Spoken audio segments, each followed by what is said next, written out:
With this photograph, we're going to examine how we can use color balance and curves and blending modes and masking in order to enhance the color and tone. Yet we're going to take things even a little bit further and examine how we can use advanced blending to get even more precise and even better results. And in addition, what I want to do in this movie is examine how we can use some advanced shortcuts so that we can speed up our overall workflow. Well, this is a portrait of one of my good friends, Matt Kloskowski, and this portrait was taken at the Neon Graveyard in Las Vegas. And of course, I was interested in this really vivid and bright background here, so I want to bring out those tones. Well, the first step that we'll take will be to create a color balance adjustment layer. So let's go ahead and click on the color balance icon.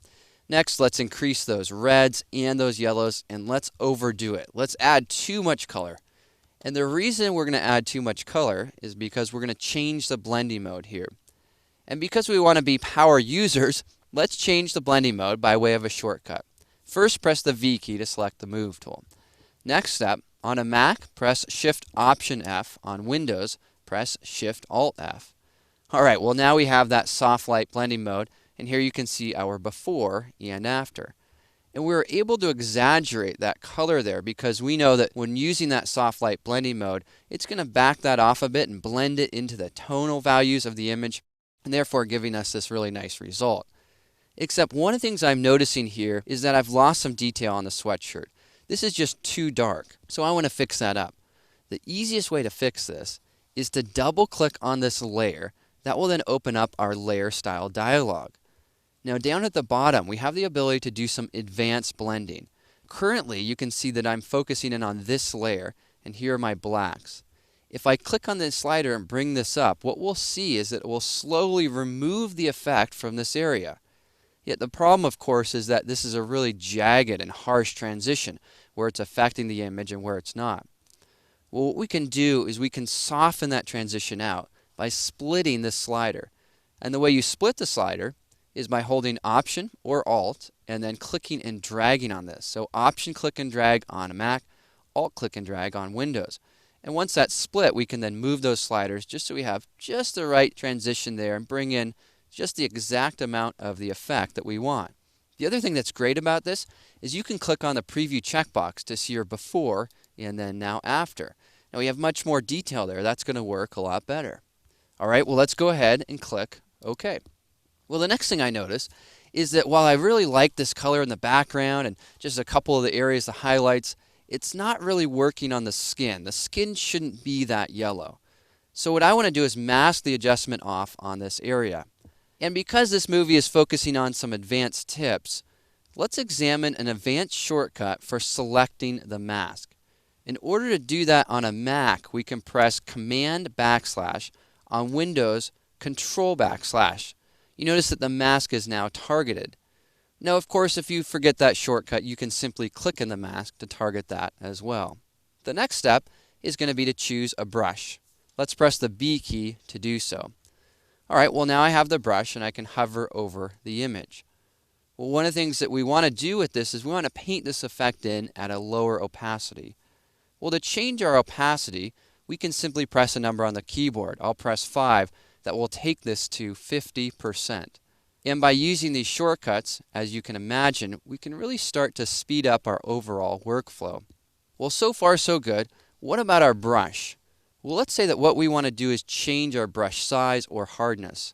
One way to do that is to hold down Control Option on a Mac, Control Alt on Windows, and then to click and drag to the left and the right to change the brush size, or up and down in order to change the overall brush hardness or the brush softness. So again, let's go ahead and just change that brush so that we have a nice small brush with a soft edge. Another way to modify your brush is to right-click or control-click, and that will open up the brush dialog. Or of course, you can always make your way up to the options bar, and you can access that same dialog up here as well. Alright, well I just thought it'd be fun to sneak in some advanced tips just for those of you who are really interested in stepping up your game. Alright, well now that we have this brush, all that we're going to do is simply paint over this area just to take off a bit of that color effect there on the skin tone and on the hand up there, around by the watch. And that'll just soften things up just a bit there so that that discoloration isn't affecting skin as much. All right, well, the next thing I want to do is I want to really work on the lens right here. I want to bring the light out in that area. So first, I'm going to make a selection of this area. One easy way to do that is with the elliptical marquee tool. So let's go ahead and select that tool by clicking on it, or if we have another one of the tools selected like the rectangular marquee, you can press M and then Shift M to toggle back and forth between those two tools. Well, what's interesting about the elliptical marquee is we can click on a point and drag out, but if we click on the wrong point, we can't select that lens. Well, while holding down your mouse cursor, if you press the spacebar key, you can then reposition this, get it in the right spot, and then keep the mouse button pressed and click and drag, reposition, and then click and drag until you have a nice selection around the area that you want to work on, in this case, the lens. All right, well, what I want to do here is simply create a couple of curves adjustment layers. We'll click on our adjustment layer icon and choose curves. And in this case, I'm simply going to use a blending mode of screen. And if you're curious about what the shortcut is for that blending mode, here it is. Press the V key to select the move tool, then press Shift Option S on a Mac, Shift Alt S on Windows. Well, now that we have this layer on a screen blending mode, what we're going to do is copy this layer and then choose a different blending mode. Well, to copy or duplicate the layer, we'll press Command or Control J. Next, we want to change the blending mode of this layer to soft light. Here we'll press Shift Option F. That will then take this to soft light. So we have a layer which adds contrast and color, and also a layer which adds brightness. Here's the overall effect, before and then after. Now, if we want to modify this further, we can go into either of these adjustments and we can make tweaks here, brightening this up a little bit more, adding even more contrast. We can do the same thing with that screen layer if we want more brightness in it. And so we can go back and forth until we get the look exactly the way we want it. All right, well, let's examine our overall before and after. You know, the best way to do that is to hold down Option or Alt and then to click on the eye icon. Well, here you have it. Here's our before and then our after. Well, in this movie, as you discovered, we used some similar techniques as we've seen before, yet we took things a little bit further. We looked at how we could use advanced blending and also share with you some really valuable shortcuts.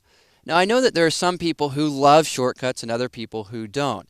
If those shortcuts throw you off a bit, don't worry about it. You don't have to use those shortcuts. Yet if you don't know them, it may be worthwhile to watch this movie again and just take some notes and write down some of those shortcuts, because I think you'll soon find that the more shortcuts that you can integrate into your workflow, the faster you'll be able to work. Now, speed for speed's sake isn't really worth anything, but if you want to get faster for the sake of being more creative, that is worth something. All right, well, in conclusion, I hope that this final movie in this chapter helped expand your skills about how you can enhance color and tone.